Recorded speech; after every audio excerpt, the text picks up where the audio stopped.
Yeah, what's happening? We about to bring that action. Gotta hold it down for my Seattle Kraken. Hey, we going beneath the waves. We going beneath the waves. Get it hype, step onto the ice. Ready for some action. Release the Kraken. Hey, we going beneath the waves. Going beneath the waves.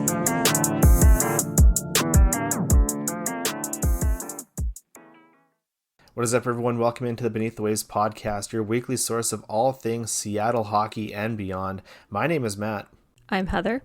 I'm Alex. And that's right, you heard me say this is now all things Seattle hockey, not just the Kraken, because as we talked about last week in our little bonus episode we posted on Friday, the PWHL Seattle team is officially here, so we cannot wait to bring you some exciting Seattle PWHL content. But for now, it's episode 26, and today is our first entry in the off-season content that we have planned for you. Heather, why don't you let our friends here know what we have lined up for this week? So when the season wrapped, the four of us came together and brainstormed some of the biggest stories to happen over this past season. Then we voted and ranked, and today we're going to be talking about the first half of these stories. So if you're listening to this on Spotify or YouTube, let us know your thoughts on this first batch in the comments. We'd love to hear from you. You can also share your thoughts on Twitter under this episode post, but we'd just love to hear what you think about these and if we ranked them correctly. But without further delay, why don't you let us know what our number 10 story is? Kicking things off at number 10, we have the back-to-back Blunders. If last year's curse for the Seattle Kraken was playing on Saturdays and losing in front of the kids, or losing a game in overtime, both of which happened a lot, this season's curse was the second game of a back-to-back. The Kraken had 12 back-to-back matchups this year and went without a win in the back half of all 12 of those games. Perhaps the most painful of these losses came in the final back-to-back of the season when the Seattle Kraken lost to the Utah Hockey Club on April 8th. Joey Daccord, coming off a 2-1 victory just the night before against the LA Kings, was forced to play once again due to Philip Grubauer falling ill and Victor Osman being called up from the Kansas City Mavericks as an emergency backup at the last minute. Joey, obviously tired from what we could see from the night before's performance, surrendered 7 goals through the first 40 minutes before being mercifully pulled and replaced by Victor Osman. Very atypical Joey performance, and it was very painful to see. In a season where we were so hopeful that we could maybe make a return to the playoffs, these 24 very valuable points we left off the board really came back to hurt us in the end. I still am kind of scratching my head at the fact that they couldn't win a single game in a back-to-back. I know it's tough. I know that the team has a really grueling travel schedule being so far west and north, but still, this is it's unacceptable to me. And I can't imagine this being something that they do again. Like, they cannot. But it was points that we really could have used and really should have gotten more of. And I think that that's something they have to look at moving forward. I do think part of it is, playing Joey too much here at the end too. But even still, before that was even happening, it just was just an unacceptable situation for them to not have any wins on the second of a back-to-back. Like, that's so wild. When you look at the Seattle Kraken and their back-to-back game this season, they were 0 for 12, and somewhat shocking and somewhat disappointing, but in retrospect, it's really all not that incredibly mind-blowing that this occurred. This team was very lackluster on the back-to-back. Once you kind of saw that for, insert certain number, you kind of expected it was going to continue on. So hopefully next year, when we have a reliable backup goaltender and hopefully some players, and we can navigate this whole back-to-back situation a little bit better, we can kind of come out with a better and stronger record, because this season was bad. This season was straight up bad. It's really hard when Joey Daccord is going to be your number one, but then you either have to play a backup who's not reliable, or you're bringing up a kid from Coachella, and realistically speaking, they're not going to be ready for it. So, yeah, it's really tough when you have players getting thrown to the wolves because your team is just not ready to play. And we saw that with Grubauer, we saw that with Osman, we saw that with Kaapo, we saw that with Stezka, and we even saw that with Joey. So unfortunately, that's the case with our back-to-back record this season, And it is what it is. So hopefully next season we can figure that out and have a much better record. And at number 9 on our countdown is Disco's Last Dance. So April 25th was a very surprising and shocking day for Seattle Kraken fans. News broke mid-afternoon that the team would be moving on from head coach Dan Bylsma after only one season with the team. In his debut with the franchise, Bylsma team had a record of 35, 41, and 6, and a record of 94, 32, and 18 in 2 seasons with Coachella Valley Firebirds. That included 2 Calder Cup finals. So it was no secret that the Kraken faced a myriad of issues through the season. The previously mentioned 0-12 record in the second game of back-to-backs was one of the most glaring. Injuries negatively impacted the team for long portions of the season. I mean, talk about Jordan Eberle and Vince Dunn. It also seemed that the team just couldn't get the systems in place to play an effective 60 minutes of hockey or even be consistent with it. This announcement was also coupled with the fact that GM Ron Francis would be moving up to the role of president of hockey operations and that assistant GM Jason Botterill would be assuming the role of general manager. On April 26, these two, along with owner Samantha Holloway and CEO Todd Leiweke, held a press conference officially announcing these changes. Some notable items from this press conference was Francis saying that Botterill would have the final say on personnel decisions, and Holloway saying that the team's goal still remained to be a sustained playoff team as soon as possible. All parties also remarked that Botterill was going to be very aggressive this offseason. So in terms of Bylsma, Leiweke said the path of least resistance for Francis and Botterill and the owners was to do nothing on the coaching side, but they thought that they could do better. They thought that a move could actually move us closer to winning faster. Adding more explanation to the firing, Francis said, "When we were watching the games, I didn't like the way we were playing. I thought our team could use more structure, more details in our approach, and at the end of the day, we didn't get the results we were expecting this year." The upper brass did have some positive things to say about assistant coaches, though. It's worth noting that it was also announced that Coach Jessica Campbell's services were retained, and they said she would again have a role behind the bench. We don't know anything about who might be the front runner for head coach job for 2025-26 season, but I think it's fair to say that we were all extremely shocked that Coach Bylsma didn't get more than one season to put systems in place and get things rolling, especially with his success at the AHL level and with so many of our young players coming up.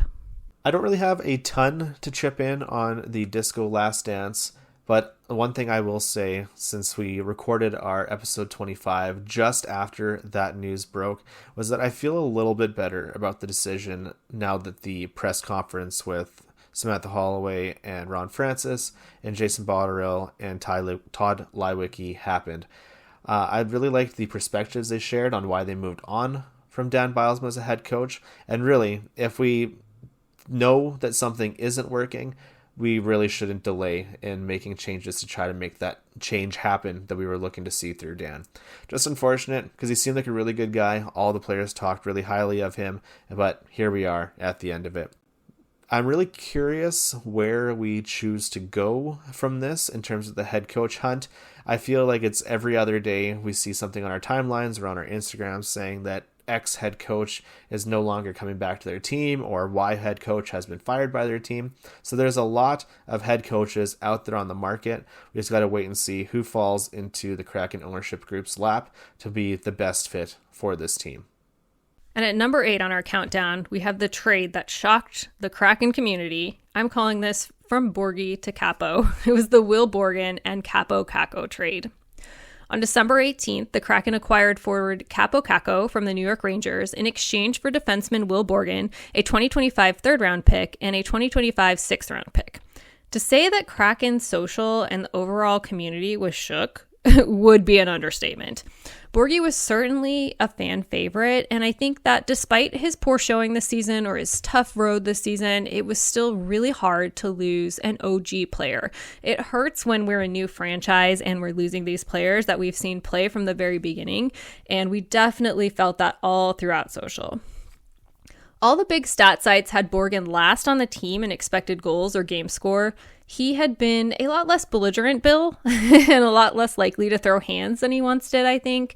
I also think that partly that was due to the signing of Brandon Montour, and that meant that Will Borgen lost his usual defensive pairing of Jamie Oleksiak, and then Josh Mahura was fitting in totally fine as that sixth defenseman as well.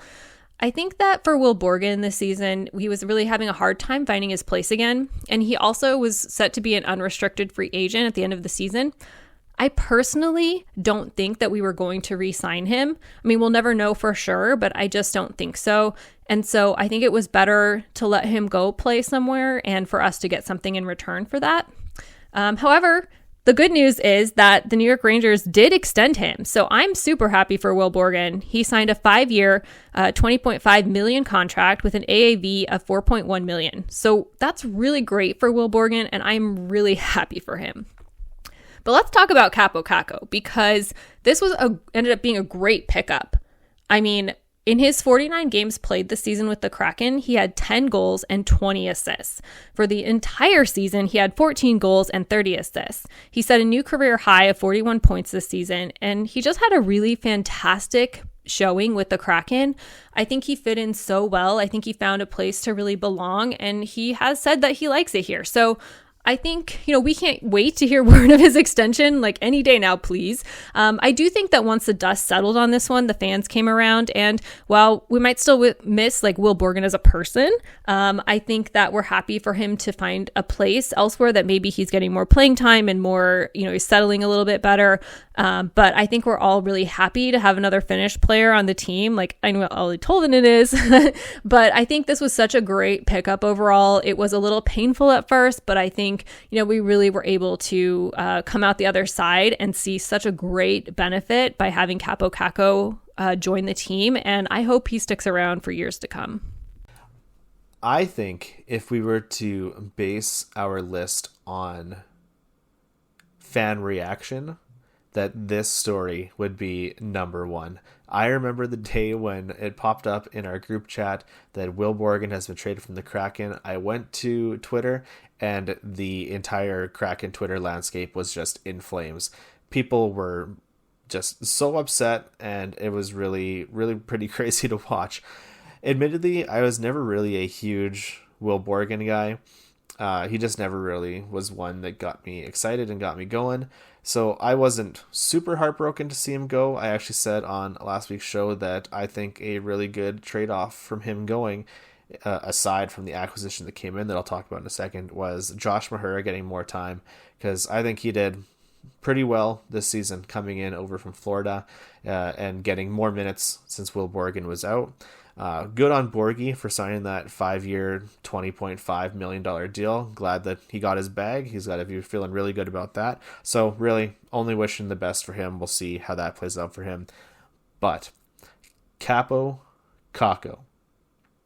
I, with my hockey knowledge, am very Seattle Kraken zoned in, very niche. I really only have the brain capacity, being this green in the sport, to focus on one team at the time. I know the other big players. I know the people that I see tossed in with the hockey cards that I order or watching on Tim Hortons ads up here and things like that.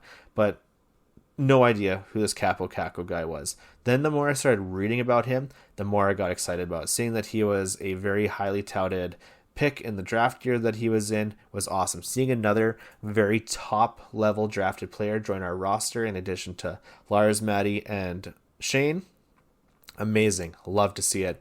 And then he started playing, and he made an impact very soon and very often. So I personally cannot wait for Ron to open up his checkbook. Hopefully, fingers crossed, signs a nice big dollar amount to keep Kaapo around for a while. And I hope that we see him for a very long time in that Kraken blue. The Borgen Kaapo trade was something that I don't think any one of us expected, especially the return that we were able to get back through trading Borgy. So bringing in Kaapo was something that was absolutely shocking. You have a top 5 pick in a draft who's come to Seattle and has produced. He had the most points of his career this year. Having said that, half those points were with the Rangers and then half were with Seattle. But that's promising, and I definitely think that this type of a trade is something to be excited about moving forward, because he adds to that young, talented group of forwards that will continue to develop with this team. Extremely excited to see who he plays with next year. New coach.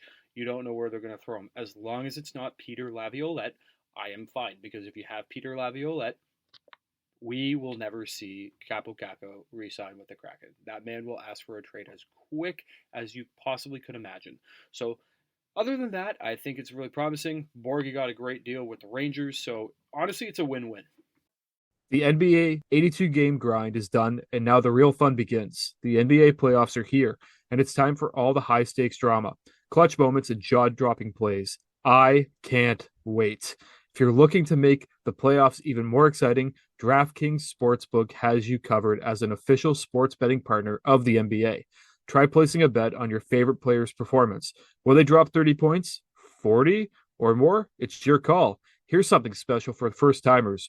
New DraftKings customers bet $5 to get $200 in bonus bets instantly. Make it a playoff run to remember with DraftKings. Download the DraftKings Sportsbook app and use code THPN. That's code THPN for new customers to get $200 in bonus bets when you bet just $5. Only on DraftKings. The crown is yours. Gambling problem? Call 1-800-GAMBLER. In New York, call 877-8-HOPE-NY or text HOPE-NY 467-369. In Connecticut, help is available for problem gambling. Call 888-789-7777 or visit ccpg.org. Please play responsibly. On behalf of Boot Hill Casino and Resort in Kansas, 21 and over. Age and eligibility varies by jurisdiction. Void in Ontario. Bonus bets expire 168 hours after issuance. For additional terms and responsible gaming resources, see dkng.co/ice. Up next with story number 7, we have the Comeback Kings. If there was one thing that you could count on this season, it's that the Seattle Kraken would look to mount a comeback in the final 20 minutes of a game. Across the 2024-25 season, the Seattle Kraken made a habit out of giving up the lead through the first 40 minutes, putting up a negative goal differential in the first and second period goals. However, when you look at the third period, that's when the team really decided to pour it on. At the end of the season, our third period goal differential was plus 25, so a much better performance in that final 20 stretch. I think that it's pretty easy for us to point out that the Kraken were still continuing the trend from last season as well, of calling it quits just a little too early and giving up a goal in the last 60 seconds of a period. That certainly isn't going to help with our goal differential. I don't think there was a better example of this comeback mentality in the season than in Game 37 against the Vancouver Canucks. After the second period of that game, the Kraken were trailing from 4-1. Then, in what can only be described as a Disney movie comeback, the Kraken started to fight. With less than 5 minutes left on the clock, Jaden Schwartz scored to give the team their first glimpse of hope. Soon after, Vince Dunn caused a turnover right in front of the Vancouver net and sent the shot over Thatcher Demko's blocker. Then, with less than 60 seconds on the clock, Grew sprinted off to the bench, and Jaden Schwartz was again able to score, knocking in his own rebound, and this sent the game to overtime, where Vince Dunn was able to seal the deal off a Tyler Myers turnover in the extra frame, and with that, the Seattle Kraken became the third team in NHL history to overcome a 3-goal deficit with less than 5 minutes remaining in regulation. If you did not watch this game, or like me, you just like to relive it every once in a while, I revisited this highlight package just before writing up this story. Head over to the Kraken Instagram page, and I'm sure you can find it on YouTube as well, and look for the edit that the NHL put out about this game. It still gives me chills to watch. I can very vividly remember being on the couch in my basement and jumping off every time one of these goals went in. Back on episode 12 of the BTW pod, we named our Mount Rushmore of Seattle Kraken games, and this game made several of our lists. For me, I think it's going to take a whole lot to knock this off my top 4 Seattle Kraken games list. By the end of the season, the Seattle Kraken pulled off 19 comeback wins, and 9 of these wins came when being down multiple goals. The Kraken like to win difficult games. And when I say win difficult games, it's not they play against tough opponents and pull out a victory. The Kraken pulled off 19 comeback wins this season, as mentioned by Matt, and that's just absolutely insane. It really is, because when I look at this, I think to myself, imagine if the Kraken blew another 19 games. Could you just imagine? We would be looking at a first overall pick, But at the same time, it's incredible because you see what this team has. This team has fight. They have the dog inside them. And I think that's something to look forward to, and hopefully the next coach and new players added to the system can really develop this, because in situations where they are down by 2 or more goals, they have 19 comeback victories. I don't want to see this again, though, because that's a lot of times that the Kraken have been out of games and have come back to win. And I don't want to see that moving forward. I always have mixed feelings on them being able to come back. On one hand, why are we always having to come back from being down? Like, there's that for me. But also, I think for me, one of the identity pieces that I really want the Kraken to have is that never giving up mentality. That is so important to me. And while throughout the season, there were times they looked like they had given up, there were these times when they were able to come back. And I think that's really amazing, and it's such a cool story. I just hope we don't have to be the team that always comes back from being down so far. So, again, I have mixed feelings on this, but, overall, any time that they didn't give up and they kept pushing and they kept, moving forward and they looked like they had pride on the ice, I'm all for that. And I want that kind of identity to keep around and be a springboard into next season. And our final story for this week, coming in at number 6, we have the free agent frenzy. July 1st was a very busy day for the Ron Francis checkbook when the floodgates of free agency opened. As soon as free agency had started, it was announced that the Seattle Kraken had signed Stanley Cup winning defenseman Brandon Montour to a 7-year by $7.14 million deal. Ron wasn't done there, as a few hours later, the newest Kraken was revealed to be 2-time Cup winner Chandler Stevenson, coming over from the Vegas Golden Knights for 7 years at $6.25 million. One of these announcements was definitely celebrated, while the other was almost instantly dismissed as horrible. Rounding out the free agent frenzy was Montour's teammate Josh Mahura joining the squad for 1 year at $775,000. Excitement continued a few days later when Ron Francis announced at development camp on July 5th that the team had re-signed RFA Ellie Tolvanen to a 2-year deal for $6.9 million. Again, just continuing the greatest waiver wire pickup of all time with Ellie Tolvanen. And finally, after a very long, drawn-out period of waiting, the Seattle Kraken announced on August 20th that Matty Beniers signed a $7 by $7.14 million contract, in addition to being named the new alternate captain for the team. And let's not forget about the most important signings of all, the KHN, Kraken Hockey Network crew. I think every member of the Kraken fan base was nervously waiting and then incredibly relieved when it was finally announced that Piper Shaw was staying with the team, and I was personally thrilled with the additions of Linda Cohn and Ian Furness. Personally, I loved the free agent signings that we brought in off this last offseason. When we recorded our thoughts at the time on our YouTube back in July, I blindly said that I was going to become a Brandon Montour guy. And boy, oh boy, am I ever glad that I did.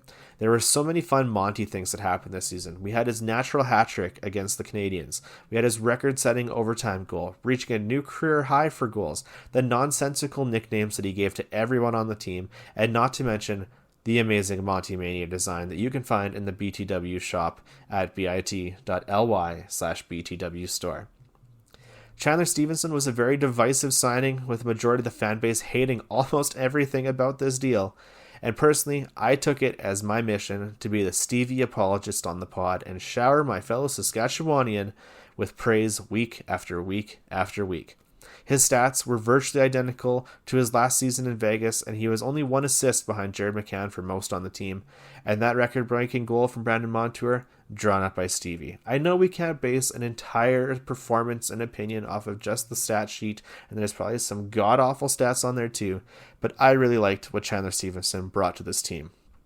Let's ignore how miserable this contract might look in year 6 and year 7, and let's enjoy the now of him being a solid contributing member to this team. We'll be having a much more thorough breakdown of the entire history of the Seattle Kraken's free agency signings in a few weeks, so make sure you tune in for that and follow your feeds to see when that goes up. But in the meantime, how are you feeling about the free agents this season? The free agent frenzy over the summer, over last offseason, was somewhat shocking. Bringing in Brandon Montour on that 7-year, $7.14 million contract was jaw-dropping, to say the least. I didn't expect us to go after anyone of that sort. So when that came across on the Twitters and on TSN or Sportsnet or wherever you're watching, I couldn't believe it because I thought that was an absolute highway robbery. People were going to debate this, because it's 7 years. It's a long ass contract, but he did fabulous this year for the Kraken. He was one of their best players, in my opinion. He is a leader in the dressing room, which is another key point to have someone like Brandon Montour. And quite frankly, I would put him up there as possibly the best defenseman the Kraken have. Ooh, Dunn fans. Yeah, I know. I said what I said. Vince Dunn and Brandon Montour are two solid defensemen, and the fact that we have both of them, I swear to God, we need to capitalize in the coming years before Brandon Montour is, 36, 37, and that contract looks at the end of it. And, we're just hoping that it ends. But no, I really love the Brandon Montour signing. Chandler Stevenson, I was skeptical at first. I know a lot of people don't like the signing because he did sign 7 years at $6.25 million. Overall, he wasn't too bad this season. I thoroughly enjoyed him playing. He played second and first line minutes as a center, and quite frankly, he exceeded my expectations. It's going to be interesting though as next season comes around because I do firmly believe that Shane Wright has earned, if not first line minutes, but maybe second line minutes, which would complicate the situation because you have Matty Beniers, who is debatable, could play second or third line minutes, and then you have Chandler Stevenson, who, in my opinion, could still play second line minutes, first line minutes in the right situation, but also third line minutes. But at $6.25 million, with the cap going up, yeah, I wouldn't mind seeing him as a third line center because that's something that you could really take advantage of moving forward. So two great players that I love-ish that the Kraken signed. Love the Brandon Montour signing. I'm still iffy on the Chandler Stevenson contract, but he's won me over this season, and I think that's something to be positive about because he truly has won me over. And I'm looking forward to what season 2 is going to look like for both these guys.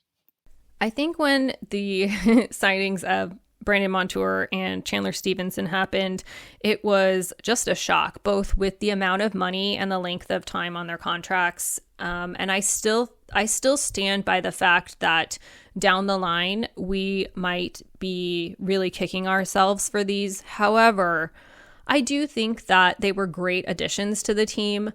Whether quietly making plays and, winning face-off battles and having the most amazing passes of the season like Chandler Stevenson did, or becoming, sort of a fan favorite and having a killer shot and scoring goals and just making plays happen like Brandon Montour, I think they were fantastic additions for this season. How that's going to play over the next few seasons, I don't know, but I think at least in the short term, we're still going to see great production from these two players, and I think we're still going to see, just fantastic, plays and passes and shots from them, and I'm all for that. I'm hoping that someone like Chandler Stevenson can come in and, really take someone like Shane Wright under his wing as far as the face-off battles and things like that, but also his passing, because I think Shane is so close to having that elite passing skills, and I think that Chandler Stevenson can really be someone who can help him with that. So I love that for them. But, we'll see how that happens, and we'll see, how it moves forward, and I don't know. We'll see how it all plays out, but I think we're okay for now as far as those two are announced, as far as those two are concerned. But I think, overall, free agency was really interesting. And I don't know what's going to happen this season. I know we're talking about last season, but I think it's going to be interesting to see what happens this season as well.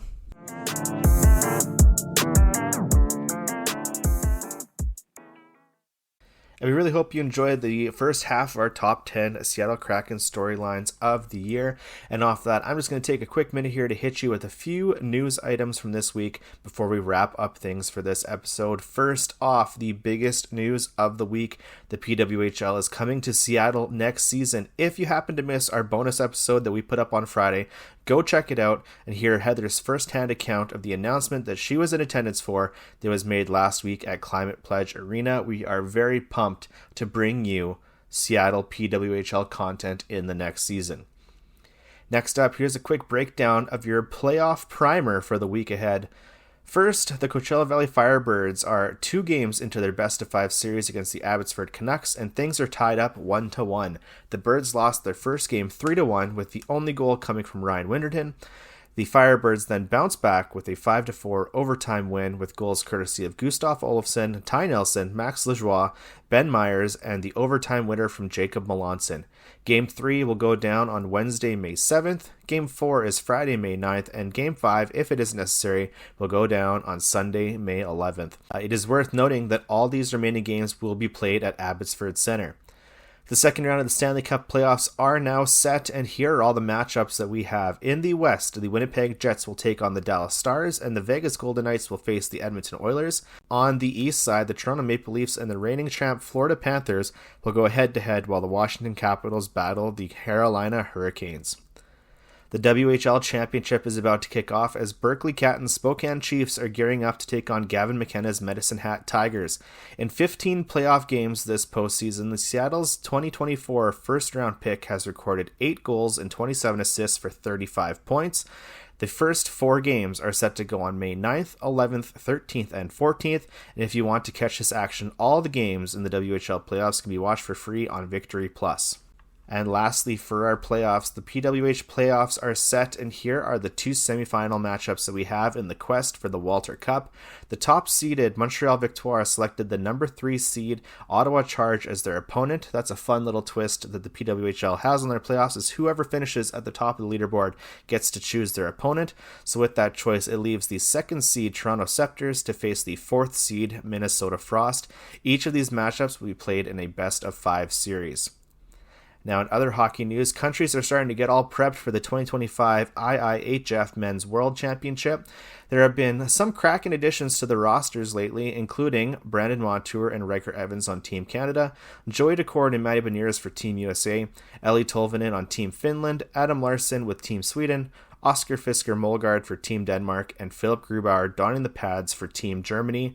The tournament will kick off on May 9th. And finally, NHL officials must be listeners to the BTW podcast. After I requested on last week's show that the NHL draft be made live with the bingo balls and the tumbler rather than flipping cards, it was in fact announced that this would be the case for the first time. So you can tune in Monday, May 5th at 4 Pacific, 7 Eastern to see where the Seattle Kraken will be drafting this year.